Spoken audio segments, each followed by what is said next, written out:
Om Swastiastu. Assalamualaikum warahmatullahi wabarakatuh. Shalom, namo buddhaya, salam sejahtera, rahayu untuk kita semua. Halo Semeton Berencana, kembali lagi bertemu dengan saya Sita dalam acara Berencana Podcast. Bincang seru bersama Semeton Tabanan terkait program Bangga Kencana.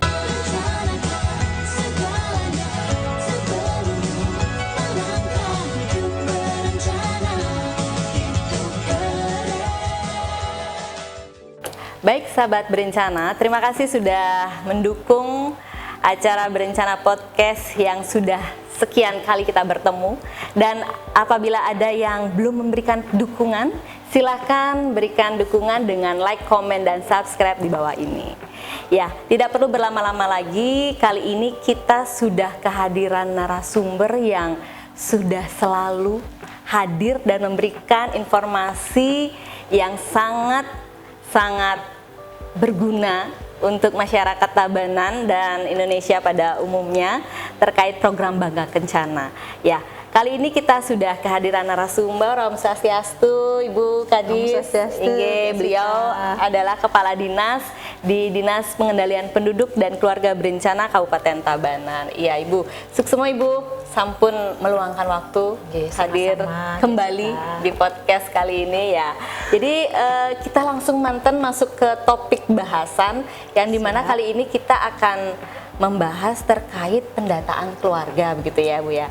Jadi kemarin itu dapat beberapa hari yang lalu itu yang melihat di media sosial itu terkait pendataan keluarga begitu Bu ya. Jadi apa benar pendataan keluarga nih memang programnya dari dinas Ibu sebagai kepala dinas Kenten atau seperti apa Bu, bisa dijelaskan kepada masyarakat, karena masyarakat mungkin bingung selalu setiap beberapa kali gitu seringlah ada yang sensus seperti itu. Jadinya kalau pendataan keluarga ini seperti apa? Bisa ditolong dijelaskan. Yang lazim disebut dengan PK ya guys. Iya, PK itu singkatan dari pendataan keluarga. Yang jelas sih program pendataan keluarga itu merupakan salah satu program dari kementerian kami, dari Kemenduk Bangga, dari pusat, kemudian diteruskan ke kami di daerah, di kabupaten. Jadi begini Kak Sita, pendataan keluarga itu atau PK itu memang sudah ada sejak lama sekali. Justru sejak diawali itu sejak BKKBN itu berdiri, kurang lebih di tahun 1970-an itu sudah ada pendataan keluarga. Sudah lama sekali memang ya. Jadi saya ulangi dulu bahwa pendataan keluarga itu adalah suatu kegiatan yaitu kegiatan untuk mengumpulkan data primer, jadi bukan data sekunder ya. Data primer yang terkait dengan data tentang kependudukan, tentang pembangunan keluarga, begitu juga dengan jumlah anggota keluarga, reproduksi dan kesehatan, itu semua dilakukan pendataan. Oh, banyak sekali ya Bu ya indikatornya. Sehingga memang hasil dari PK itu sangat bagus untuk perencanaan maupun untuk evaluasi program dan kegiatan pada nantinya.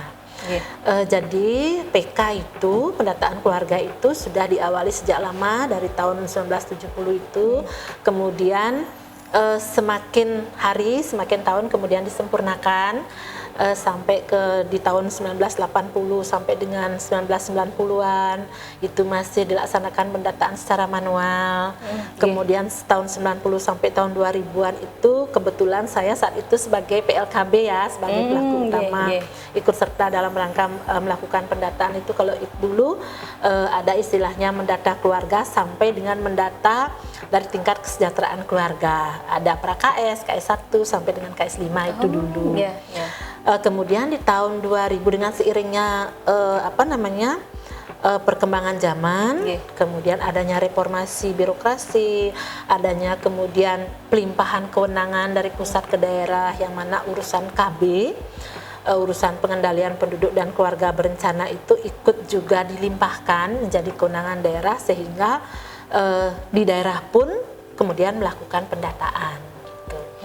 Jadi pendataan keluarga itu sudah dipayungi oleh beberapa dasar hukum ke GSITA. Gitu. Jadi di tahun 2009 itu sudah dipayungi dengan Undang-Undang Nomor 52 yaitu tentang kependudukan dan perkembangan keluarga. Kemudian di tahun 2014 juga dengan PP 87. Begitu juga setiap tahun 2021 sampai dengan tahun 2023 itu BKKBN juga sudah menerbitkan beberapa dasar hukum sebagai panduan untuk melaksanakan pendataan keluarga itu. Gitu. Nah, setelah tahun 2000-an itu di tahun 2015 setelah adanya reformasi birokrasi dan adanya pelimpahan kewenangan dari pusat ke daerah dan juga dibarengi dengan adanya kemajuan teknologi, kemudian pendataan keluarga ini semakin disempurnakan.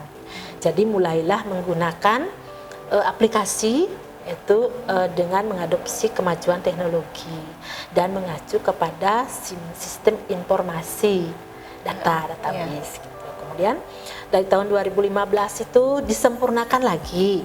Karena PK ini tidak dilaksanakan setiap tahun, tetapi dilaksanakan 5 tahun sekali. Oh, 5 tahun sekali, Bu. Agak beda ya, kalau sensus itu 10 tahun sekali, kalau PK ini dilaksanakan setiap 5 tahun sekali. Nah, dari tahun 2015, kemudian di tahun 2021, pas pandemi COVID itu, kita juga melaksanakan pendataan itu gaungnya memang secara nasional, pendataan yang paling besar tahun 2021 dilaksanakan pendataan keluarga secara nasional sehingga lazimlah disebut dengan PK 21 gitu. 21 itu berarti tahun ya? Tahun. PK 21 jadi pendataan keluarga yang dilaksanakan di tahun 2021. Kemudian perbedaannya antara pendataan sebelumnya dengan PK 21 ini, di PK 21 ini selain ruang lingkup dari pendataan itu semakin detail, semakin luas, juga yang tidak kalah pentingnya kita menggunakan aplikasi yang berbasis IT. Oh, awalnya nih ke manual, ya, awalnya manual, kemudian setengah manual dan setengah online. Di tahun 2021 disempurnakan semua online pendataannya. Jadi semua terekam, terekod melalui sebuah aplikasi. Oke. Berarti kalau Nike, kalau dari pendataan keluarga tahun 2021 yang tadi Ibu jelaskan, Nike, apa sih ada mungkin ruang lingkup yang lebih didata, yang lebih detail, apa yang didata Nike biar setidaknya semua sahabat berencana juga tahu kalau pendataan keluarga itu apa-apa saja kan tadi. Supaya masyarakat tidak bingung ya pada saat petugas kami datang, ini ngapain sih ini orang KB datang, ini apa yang didata gitu, betul, ya. Jadi ruang lingkup pendataan di PK 21 ini lumayan luas kayaknya itu. Yang pertama kita mendata terkait dengan profil keluarga, kemudian mendata anggota keluarga, kemudian status kesehatan dan reproduksinya, kemudian kita juga mendata terkait dengan berisiko stunting atau tidak. Enten yang PK 21 ini. Jadi mendata keluarga itu apakah berisiko stunting atau tidak. Gitu. Kemudian yang tidak kalah pentingnya adalah mendata terkait dengan pemanfaatan sanitasi dan air bersih, karena itu akan mempengaruhi keluarga itu menjadi keluarga terindikasi atau berisiko stunting atau tidak. Jadi kita mendata juga. Berarti sangat spesifik ya, Bu? Ya, sangat detail. Kemudian di PK 21 inilah nantinya yang akan menjadikan indikator penentuan untuk mencegah dan mengatasi stunting ini. Itu karena ruang lingkup pendataan tadi. Oh iya. Berarti memang tidak hanya terkait KB saja berarti ditanya, tapi itu tentang terkait kesehatan, baik itu sanitasi seperti itu, berarti tentang resiko-resiko stunting pada tahun itu memang sudah lagi booming ya, stunting lagi memulainya program prioritas nasional, itu pengentasan percepatan penurunan stunting itu. Jadi PK inilah dasarnya. Berarti biar jelas gitu ya datanya berapa, ada keluarga seperti itu, lokusnya di mana, apa penyebabnya, jelas di situ. Hasil PK itu. Lalu kalau dilihat dari yang tadi sudah Ibu sampaikan nih, berarti jelas sudah ada perbedaan berarti Bu terkait tentang sensus yang dari BPS gitu ya, Badan Pusat Statistik gitu dengan PK ini yang dari BKKBN yang sekarang dari kementerian ya Ibu ya, menjadi kementerian. Kalau dulu dari BKKBN, sekarang dari Kemendikbud bangganya. Itu seperti apa Ibu? Kalau perbedaannya memang ada, Nggih. karena yang pertama satu dari unsur lembaga dulu ya, lembaga pelaksana pendata itu, kalau PK itu pendataan keluarga itu pelaksananya adalah dari BKKBN, kemudian yang melaksanakan pendataan di bawah itu melibatkan unsur masyarakat, yaitu kader, beserta para PKB dan PLKB kami di lapangan selaku supervisor. Itu pelaksananya. Kemudian kalau yang sensus itu yang pelaksananya BPS dengan petugas khusus untuk melakukan sensus. Itu dari sisi lembaga. PK, BKKBN, sedangkan sensus itu adalah dari BPS. Nah, kemudian terkait dengan jenis data yang dikumpulkan, kita sama-sama nih Sita untuk melakukan pengumpulan data primer juga ya.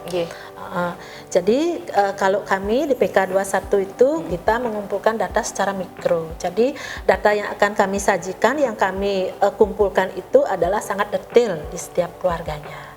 Gitu. Jadi di situ nanti akan terlihat apakah dari keluarga itu berstatus sebagai pasangan usia subur ataukah tidak. Gitu. Jadi apakah itu PUS, kemudian alat kontrasepsinya apakah pasangan usia subur tersebut menggunakan. Benar, kalau menggunakan apa jenisnya, apa jenisnya, apakah menggunakan IUD, apakah suntikan dan lain sebagainya. Jadi kita data. Begitu juga terkait dengan reproduksinya, begitu juga terkait dengan sanitasi, kesejahteraan, terindikasi stunting atau bukan, begitu juga terkait dengan ketahanan keluarganya. Seperti apa ketahanan keluarga? Ketahanan keluarganya itu apakah keluarga itu sudah aktif ikut dalam, misalnya kalau memiliki anak baduta dan balita, apakah sudah ikut ke posyandu, melakukan pengukuran secara rutin, apakah ikut di kelompok BKB dan lain sebagainya. Kalau yang lansia begitu juga, apakah lansia tersebut sudah diberdayakan? Maksudnya diberdayakan itu sudah sudah mandiri beliau itu secara fisik dan psikis. Gitu. Kita juga mengcover lansia, begitu juga ada BKR-nya. Kalau misalnya keluarga tersebut memiliki anak remaja, apakah sudah ikut serta dalam kelompok bina remaja? Jadi kita semua siklus hidup itu kita data di situ, mulai dari PUS, hamil atau tidak, kemudian memiliki balita, baduta, ikut dalam ketahanan keluarga, posyandu, BKB, BKL, dan lain sebagainya. PKS lagi satu. Jadi banyak datanya. Banyak berarti ya pertanyaannya ya Bu Gadis ya. Jadi semua juga terkait program yang dari KB terkait Bangga Kencana berarti begitu Bu ya. Oke ya. Berarti memang sudah sangat ada perbedaan berarti antara sensus penduduk dengan PK niki pendataan keluarga. Jadi yang kayak memang khusus terkait tentang keluarga berarti seperti itu yang ditanyakan. Kalau PK itu lebih spesifiknya dia mendata masalah keluarga. Kalau sensus penduduk itu adalah melakukan pendataan terhadap penduduk atau individu. Nah, itu bedanya. Antara keluarga sama penduduk atau individu. Sehingga data kami kemarin ini juga ikut untuk menyempurnakan, untuk menambahkan penyusunan data presisi yang digawangi oleh Bapak Bupati beserta Ibu Kadis DPMD. Jadi data secara detail tentang kependudukan itu bisa kita berikan berdasarkan dari data PK ini. Ya. Setidaknya ada manfaatnya sudah pasti ya. Karena di pendataan tersebut juga sudah terekod apakah si keluarga tersebut sudah masuk kepesertaan di BPJS atau belum. Itu juga termasuk isi seperti itunya. Jadi kita tahu ini jumlah keluarganya sekian, yang memiliki BPJS sekian, yang sudah ikut KB sekian, yang masih pasangan sudah subur sekian. Gitu. Berarti memang sudah mendata semua keluarga seperti itu ya memang Ibu ya. Di Tabanan ini kurang lebih ada jumlah keluarga sebanyak 139.999 keluarga di Tabanan yang tersebar di 133 desa dan di seluruh Banjar yang ada di Tabanan. Jadi semua itu sudah didata. Lalu siapa yang mendata nih tadi yang Ibu bilang nih ke masyarakat. Itu ada orientasi atau seperti apa awalnya pelatihan mungkin Ibu? Tentu ya karena sebelum kita melempar itu ke masyarakat, apalagi nanti yang mendata door to door, mengunjungi keluarga itu dari rumah ke rumah itu dilaksanakan oleh kader, tentunya diawasi dan dipandu oleh para PKB dan PLKB kami. Terlebih dahulu memang harus diberikan pelatihan, diberikan sosialisasi oleh BKKBN provinsi, dilatih dulu, kemudian diberikan arahan nanti mekanisme pendataannya seperti apa, caranya seperti apa, diberikan. Dilakukan pelatihan. Tapi yang kemarin nih yang dapat informasi dan dapat lihat di media sosial itu setiap tahun kan dibilang ada ya Ibu ya. Tapi tadi Ibu bilang kalau dari BPS itu 10 tahun sensus. Kalau dari PK pendataan keluarga nih ke 5 tahun. Lalu yang setiap tahun itu memang selalu, kalau saya juga dapat nih kok dicari sama kader datang ke rumah itu setiap tahun. Ini setiap berapa kali nih mendata seperti ini Bu? Saya tanya seperti itu kan. Setiap tahun ini Bu gitu. Itu seperti apa, beda nih Bu? Beda. Yang itu gini Kak Sita. Artinya karena rentang waktu pendataan itu lumayan jauh, 5 tahun ini. Jadi tidak menutup kemungkinan masyarakat ini atau keluarga ini sudah mengalami perubahan dari tahun ke tahun ya. Misalnya saya tahun lalu misalnya umur saya 48, tahun sekarang kan 49. Jadi perlu diupdate lagi. Apakah saya masih PUS atau tidak? Apakah saya masih menggunakan KB atau tidak?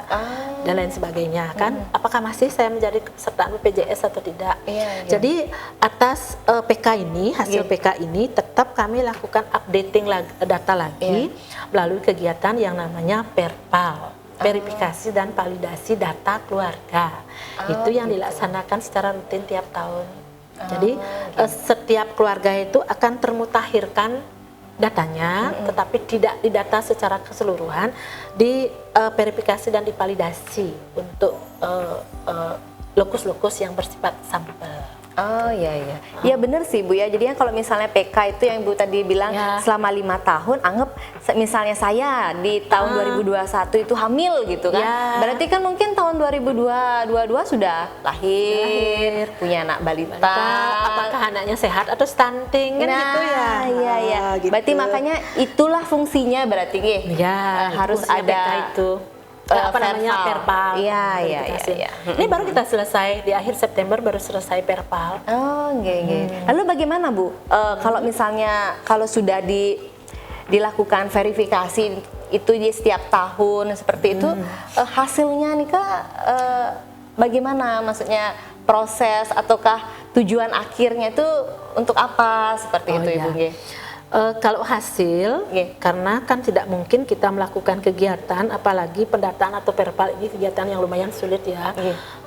Ini bukannya mulus-mulus saja kayak Sita, tentunya banyak kendala di lapangan. Satu memang terkendala, misalnya kita mengunjungi masyarakat itu tidak selalu ketemu. Tidak selalu ketemu sama masyarakat yang kita kunjungi atau keluarga yang kita kunjungi. Contohnya, kalau misalnya di Kecamatan Tabanan, di Desa Dajan Peken gitu misalnya, atau Dau Peken, ini masyarakatnya mobilitasnya tinggi. Kalau dikunjungi pagi hari, kemungkinan mereka masih jualan, banyak jualan di pasar kan ya. Ataukah mereka sedang menjadi pegawai, dia masuk kantor. Akan beda halnya dengan masyarakat yang ada di pedesaan. Misalnya pedesaan, karena mungkin bekerjanya sifatnya UMKM di rumah gitu ya, jadi bisa kita kunjungi setiap saat. Jadi pendataan ini banyak sekali kendalanya, banyak rintangannya, tetapi dengan kerja keras kita semua, dengan dukungan dari semua pihak, semua unsur, Astungkara setiap tahun berjalan dengan lancar, sesuai dengan target, sesuai dengan batas waktu yang diberikan.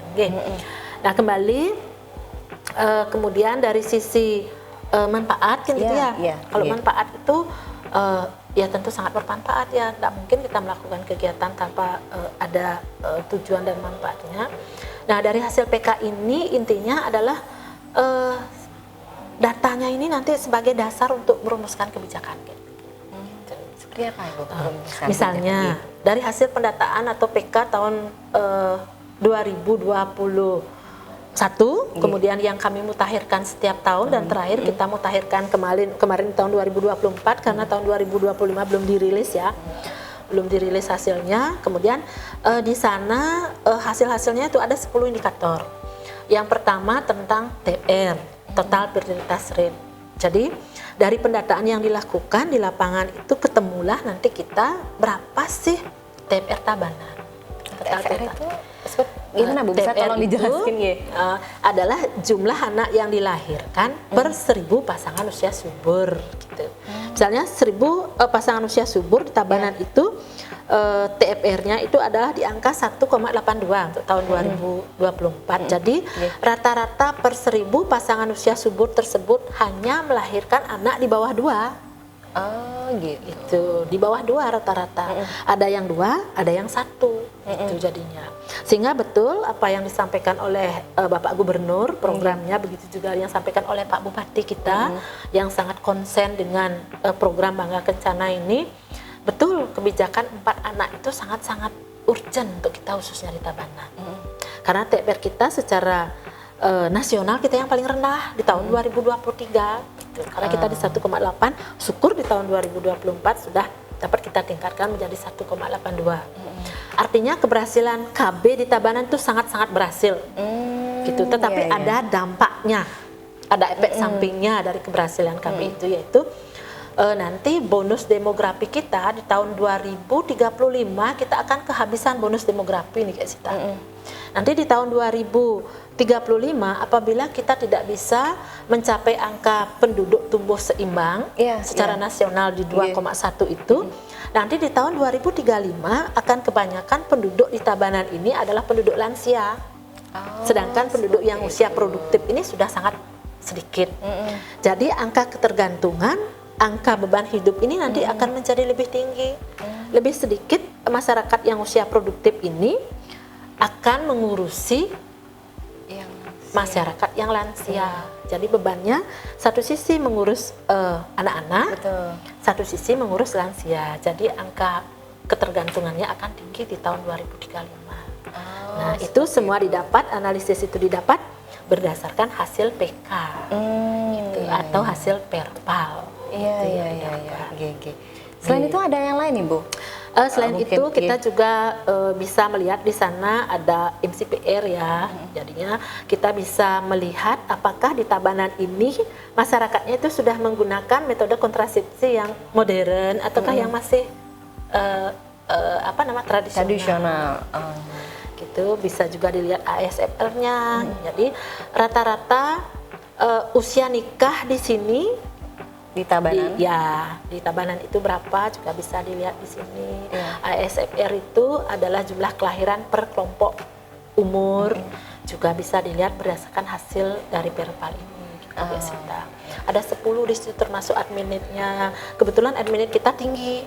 Adminit itu apa ya Bu ya? Saya baru tahu tuh adminit ya. Adminit itu adalah pasangan usia subur yang sudah tidak menginginkan anak lagi, tetapi tidak menggunakan alat kontrasepsi, gitu bahasa sederhananya, supaya mudah dipahami ya. Ini masih pasangan usia subur. Harusnya kan kalau pasangan usia subur itu ingin memiliki anak, jadi boleh ngelepas KB, kemudian tidak ingin memiliki anak, berarti menggunakan alat kontrasepsi kan. Ini tidak ingin memiliki anak, kemudian tidak menggunakan alat kontrasepsi. Jadi itu juga menjadi salah satu penyebab faktor stunting. Berarti itu tinggi kita di Tabanan? Tinggi, 11,3. Apakah karena kita sering menggaungkan 4 anak ini menyebabkan admitted ini terpengaruh atau tidak, ini juga perlu analisis lebih jauh ya. Tapi seharusnya sih bukan masuk di admitted, justru di pasangan usia subur yang menginginkan anak seharusnya yang ikut program 4 anak ini. Gitu ya. Ya, berarti emang benar sangat banyak manfaat dan analisanya terkait data kependudukan seperti ini. Karena itu dasarnya nanti program Bangga Kencana ke depan itu sasarannya apa, kemudian intervensinya nanti seperti apa, sehingga kebijakannya apa. Jadi harus melalui pendataan ini. Karena semua kita akan by sistem dan by data gitu ya Ibu Kadis ya. Jadinya benar-benar harus datanya sudah jelas, siapa sasaran yang kita harus sasar, seperti itu, berapa jumlahnya, begitu. Di mana kan by name by dress kan gitu by name by dressnya harus jelas. harus jelas, harus tepat. Jadi supaya tidak melenceng nanti sasarannya. Itu kira-kira ya. Berarti dari semua yang tadi sudah Ibu sampaikan dengan hasil-hasil yang memang dari Verval itu, bagaimana hasil dari pendataan keluarga, hasil dari Verval di Tabanan seperti itu, yang tadi Ibu juga sudah sampaikan ada pasti kendalanya seperti itu. Jadi strategi yang Ibu tidak sekarang mudah ya. Iya betul. Jadi strategi apa yang mungkin nanti ke depannya, karena ini Verval itu 1 tahun sekali gitu ya, pemuktahiran 1 tahun sekali. Jadinya apa strategi yang mungkin bisa Ibu akan lakukan di tahun 2026 nantinya? Ya, perlu juga diketahui tahun 2026 itu akan ada PK, Gak Sita. Karena tahun 2021 ditambah 5 tahun, jadi tahun 2006 akan ada PK. Gitu.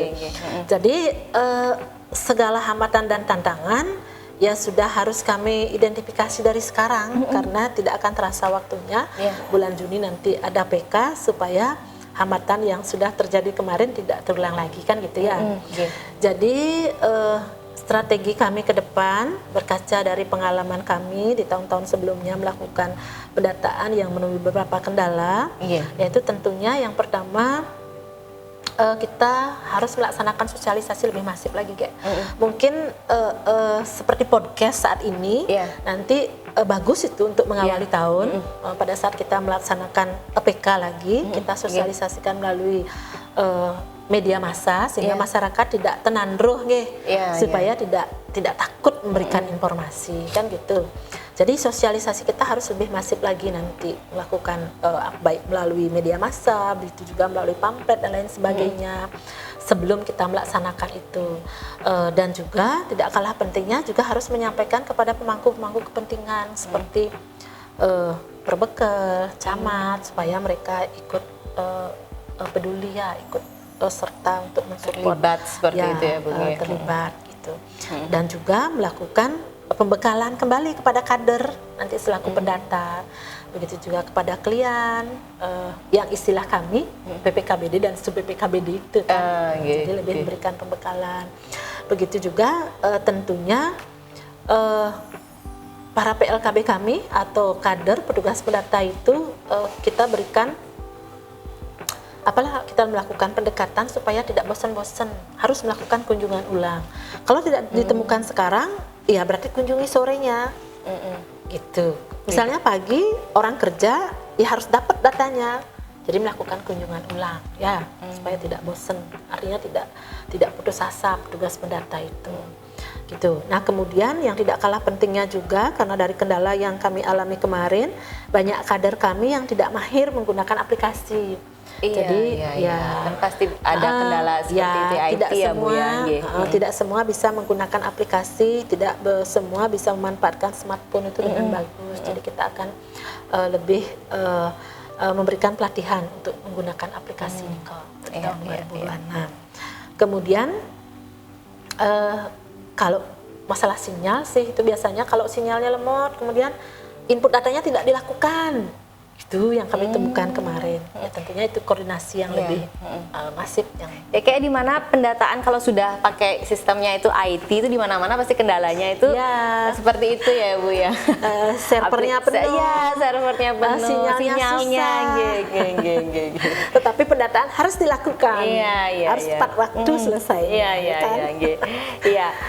Balik lagi Bu, saya ingin bertanya nih, kalau yang pendataan keluarga tadi Ibu bilang tahun 2021 dan nanti di tahun 2026 itu ada pendataan keluarga 26 jadinya begitu itu kan seluruh berarti ya. Seluruh. Nah, tapi kalau kayak Verval yang setiap tahun ya verifikasi dan validasi keluarga seperti itu dan pemuktahiran gitu ya bisa disampaikan, itu yang setiap tahun itu seluruh keluarga Ibu atau bagaimana Bu? Kalau PK itu sekali lagi akan dilakukan untuk seluruh keluarga yang ada di Tabanan. Kemudian kalau Verval itu yang sudah kami laksanakan itu adalah sifatnya sampel. Sampel sudah ditetapkan oleh provinsi berdasarkan data inputan SIGA, sistem informasi keluarga itu ditarik datanya oleh provinsi, kemudian provinsi sudah menetapkan lokus di mana yang perlu dimutakhirkan datanya. Biasanya sih yang paling urgent untuk dimutakhirkan itu adalah data yang di perkotaan seperti Kediri, seperti Tabanan, seperti Selemadeg gitu, yang artinya mobilitas penduduknya tinggi, itu yang perlu yang perlu di update, yang perlu di Perpal. Berarti memang kalau yang Verval ini memang sudah ada lokasi khusus yang ditentukan, berarti seperti itu ya. Berarti kalau nanti 2026 memang semua keluarga yang ada di Kabupaten Tabanan. Seperti itu. Ya, lalu terakhir nih Ibu Kadis, harapan Ibu ke depan terkait pendataan keluarga ini seperti apa? Harapan real dulu ya. Harapan realnya sih supaya pendataan keluarga ini diterima oleh masyarakat. Gitu. Jangan curiga kepada petugas kami. Intinya kami melakukan pendataan itu untuk kepentingan pemerintah, tidak untuk hal-hal yang bukan-bukan. Jadi kami akan bekali dengan surat tugas, kami akan sosialisasikan lebih masif lagi kepada masyarakat supaya intinya diterima ya pendataan keluarga itu. Tetapi kalau secara normatif sih harapan kami dari pendataan keluarga ini ya tentunya dari pendataan ini akan menghasilkan data yang akurat dan valid. Data akurat yang valid yang terkait dengan data keluarga secara menyeluruh. Itu yang kami harapkan dari pendataan ini. Kemudian dari data yang valid seperti yang kita sebutkan tadi, sehingga nanti program pemerintah tersebut nanti tepat sasaran tepat sasaran. Tidak misalnya ternyata penduduk ini banyak yang tidak menggunakan KB gitu misalnya. Karena apa? Karena mereka itu tidak mampu untuk membeli alat kontrasepsi. Programnya nanti ya memang kita fokuskan ke situ gitu. Program kontrasepsinya nanti kita fokuskan ke situ. Atau di suatu wilayah misalnya akses sarana air minumnya itu masih minim, nanti yang dipenuhi oleh pemerintah di kebijakannya gitu. Itu harapan kita. Dan harapan yang berikutnya, melalui pendataan keluarga ini kita dapat menekan dan menurunkan stunting sebagai program prioritas nasional, sehingga nanti karena kita sudah melakukan pendataan sejak awal, apakah keluarga tersebut sedang hamil, kemudian hamilnya itu apakah berisiko atau tidak, kan sudah terdata dari data itu. Kemudian apakah keluarga itu memiliki baduta, balita, dan bagaimana dari sisi status gizinya, kan juga kita sudah data di situ. Jadi melalui pendataan ini kita harapkan dapat mendeteksi lebih dini keluarga yang memiliki resiko stunting, sehingga kita dapat maksimalkan untuk melakukan pencegahan dan penanggulangannya. Ya, baik Ibu. Ya, itu harapan kita bersama untuk Tabanan yang lebih baik lagi terkait tentang pendataan, baik itu data stunting, data keluarga, data penggunaan alat kontrasepsi dan admin tadi Ibu sampaikan gitu. Ya, semoga itu harapan yang bisa kita lakukan, kita kerjakan sesuai dengan harapan kita Ibu ya di Tabanan. Baik Ibu, terima kasih sudah memberikan penjelasan secara jelas dan detail terkait pendataan keluarga Verval gitu ya Bung yang di Tabanan, bagaimana hasilnya. Mungkin di akhir sesi kali ini Ibu bisa memberikan closing statement terkait pendataan keluarga, bagaimana harapan dan imbauan. Ya, imbauan Ibu terkait Ibu sebagai Kepala Dinas Pengendalian Penduduk dan Keluarga Berencana. Kepada semua pihak, khususnya masyarakat di Kabupaten Tabanan, mari sukseskan pendataan keluarga dan juga Perpal, verifikasi dan validasi keluarga yang dilaksanakan setiap tahun dan 5 tahun, agar nantinya dari data yang valid, data yang akurat ini dapat disusun suatu kebijakan yang tepat sasaran, yang dapat meningkatkan kualitas keluarga, meningkatkan kualitas masyarakat, dan meningkatkan kesejahteraan masyarakat secara nasional. Ya, terima kasih Ibu. Di akhir acara kali ini kita langsung tutup saja dengan tagline kita, Berencana Podcast ya Ibu ya. Berencana itu keren. Om Santi Santi Santi Om.